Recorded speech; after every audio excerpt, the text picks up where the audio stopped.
Hey guys, our channel is mostly about enduro dirt bike riding, but we've recently started cross training on mountain bikes. When I say recently, I'm thinking maybe the last couple of years or so, and we've started to filter in a little bit of that content. For those of you who've been following us, you also know that we make chin mounts, and we've had for a long time a couple of chin mounts, like GoPro chin mounts for mountain bike helmets, and we've started to expand that part of our lineup. And so we're trying to make more content around our mountain biking experience in particular. And our goal here is not necessarily to treat you guys as pro mountain bikers, because we're definitely not, but we do it sort of recreationally, and we do, like I said, do a lot of cross training on the mountain bike. And there's a lot of reasons for cross training. You're going to get a lot of cardio endurance out of it, and you're going to learn better lines, which are two of my favorite things. I'm also getting better at balance, static balance, and body positioning, because it's just so important on a mountain bike. So I wanted to take an opportunity, because I'm actually going to be selling this bike, and I wanted to take an opportunity to give you guys my thoughts on this. This is an S-Works Enduro, and it's a carbon frame, so it's super light. And I've had a lot of luck learning on this bike. Like I said, I picked this bike up about 2 years ago from a buddy of mine, and I've just had a ton of fun on it. And I've upgraded to an e-bike more recently, because I think the e-bike is sort of, well, there's a lot of arguments there. We do a review on the e-bike that I just got, so you can find a link to that here. The e-bike's a little bit closer to sort of the enduro dirt bike experience, and I'm really not trying to become a pro mountain biker. So I am trading up off of this bike. But that being said, this is a fantastic bike. You can pick these up now on like Craigslist or Facebook Marketplace for a couple of grand, which is a great deal.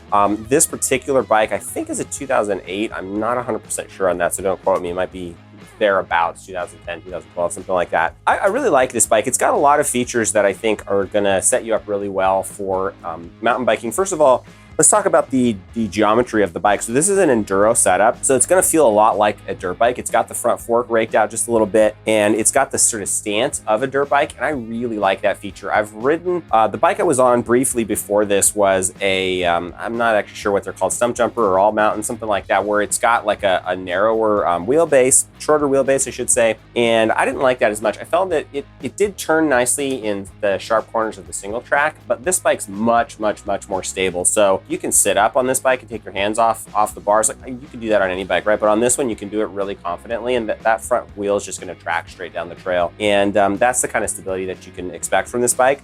It also has excellent suspension for a bike in this price class. I've really enjoyed the suspension. In fact, the Scott E mountain bike that I picked up, the suspension is nowhere near this one, to the point where it's okay, like for the price point that I paid for the Scott, it's not bad, but I'm definitely thinking about this as like my ideal suspension point for the level of mountain biking that I'm at. It's definitely not downhill suspension, so it doesn't have the full travel, like it's not a downhill bike, it doesn't have the range of travel, I should say, for a downhill bike. But for trail riding and enduro riding, thus the name, this suspension's phenomenal. I think you're gonna do really well on it. It's of course got the components that you'd expect of a modern bike. It's got hydraulic suspension or hydraulic brakes front and rear.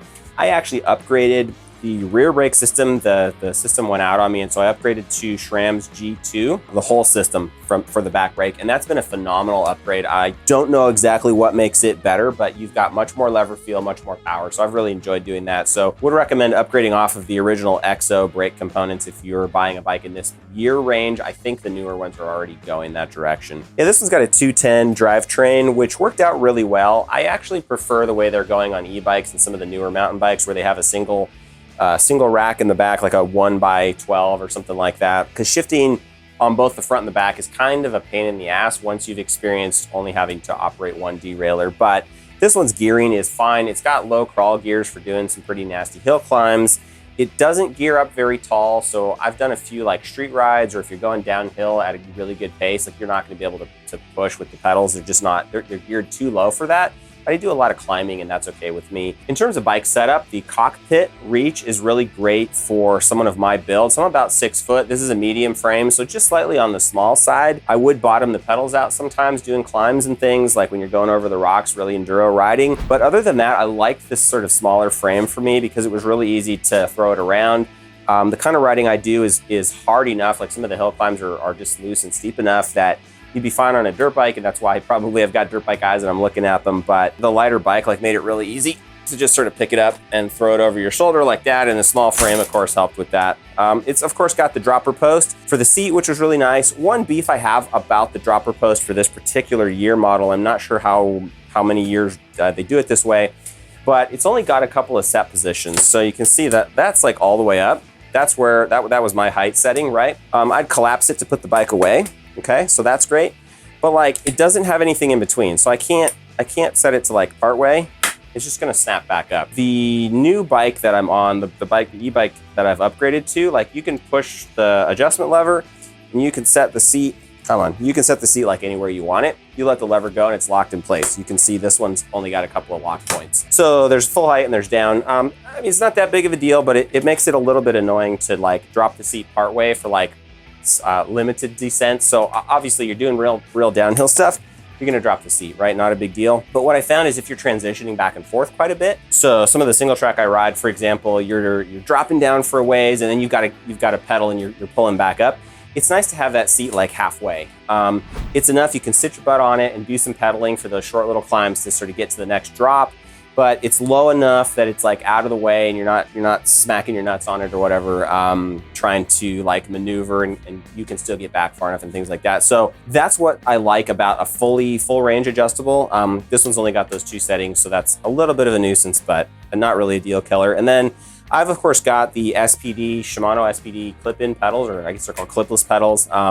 On this bike, I did a review of those, so you can check that out here. That was a while ago. Really recommend those pedals if you want some kind of clip pedals, but I understand that not everybody does that mountain biking. I actually don't have them on my e-mountain bike because the motor effect of the e-bike makes it so that I don't actually need that pull stroke, which is why I had the clip pedals. And it's nice to be able to get your feet free and step to do hill climbs or stuff that you're not sure you're gonna make. Being clipped in made me a little nervous on this bike, but if you know you're making the hill, it is nice because it gives you that extra power stroke on the return. So that's a really nice feature. In terms of the other components on this bike, unless you're really getting into this from like a pro perspective or semi-pro, or you have a lot of money to spend, in which case you're probably buying a new model and you're not watching this review, the other components are fine, right? Like the wheels are lightweight. They've held up for all the abuse that I've put them through. They're crazy expensive if you wanted to go buy replacements. I want to say the wheels, like new, are like $1,600 for the set. It's ridiculous.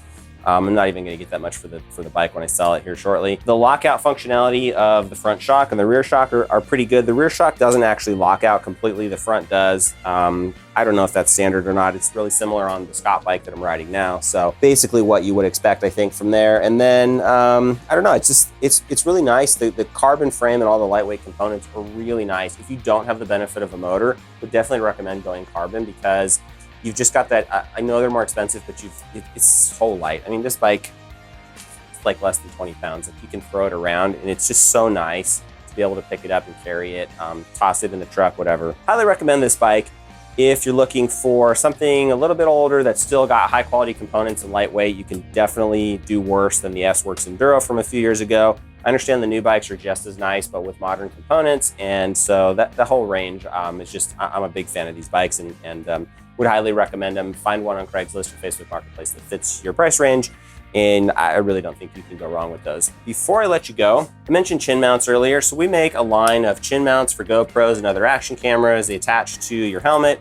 They're custom fit to every helmet. And we've recently started expanding our mountain bike lineup. So this is one of the Bell helmets. This is actually the helmet that I run. This is a mountain bike helmet. So it's lightweight. It's not a dirt bike helmet, right? It's got all these vents in it, which is really nice, but it's full face. So it's gonna protect you when you go down. And this particular mount's designed specifically for it. For some of these mountain bike mounts, we're using zip ties because there's such a small footprint. Again, we're thinking lightweight, trying to make sure that these really match the sort of lightweight, very open, airy characteristics of typical mountain bike helmets. And so we're using zip ties to attach those, but it's also got 3M tape, so it's super secure and it's not gonna wiggle around.